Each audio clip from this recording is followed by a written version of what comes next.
much. Let me turn to Amir. Picking up on this question of the state being absent, another finding in the report is that traditional authority is respected more than modern political authority. You've occupied positions in both worlds.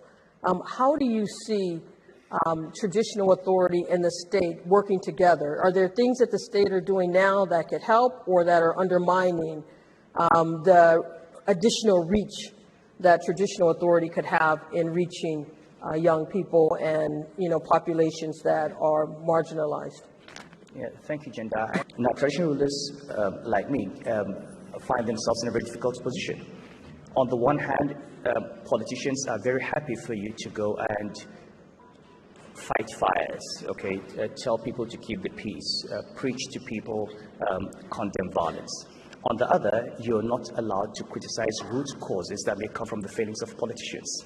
So it's fine to say to a rural villager, you should send your daughter to school. But it's not fine to say to the governor, why haven't you built a school? Okay, it's fine to talk about the extreme nature of, say, certain interpretations of Islam, but it's not fine to talk about how certain people have been marginalized by the creation of a rentier state that basically expropriates resources and does not care about them. If you take Nigeria, in 1960, land per rural dweller was 2 hectares per rural dweller. Today we've got 0.9. Agricultural policy still remains far behind. Productivity is much lower than the rest of the world. You don't have food security. You've got millions of children out of school. It's not the fault of the children that they're out of school. Somebody was supposed to build those schools. So the difficulty for traditional institutions is, on the one hand, they're firefighters, and I will continue to do that. On the other, to actually address the root causes of extremism, you've got to address questions of governance, education, healthcare, corruption. And to do that, it's now political. And so that's the difficulty, I think. If you take the UNDP OHDI poverty index in 2015, poverty levels in Nigeria, 46%. 46% doesn't look too bad compared to other countries.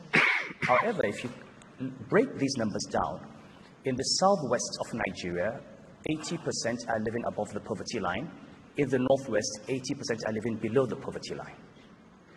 And suddenly it becomes 2 different countries. Okay, and even those numbers don't tell you anything. As governor of Central Bank, I looked at numbers that said people are living on less than $2 a day.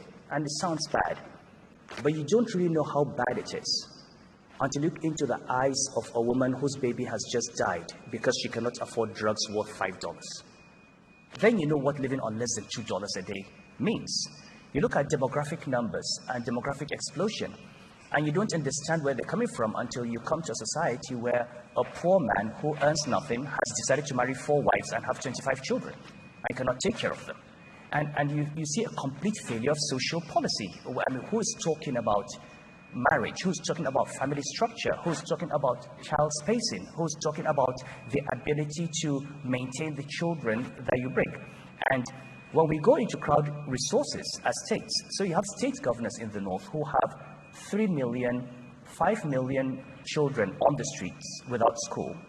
They go to China and they're looking for money not to build schools, but to build a light rail. You spend $2 billion on a light rail. $2 billion. Imagine how many children you would educate with that.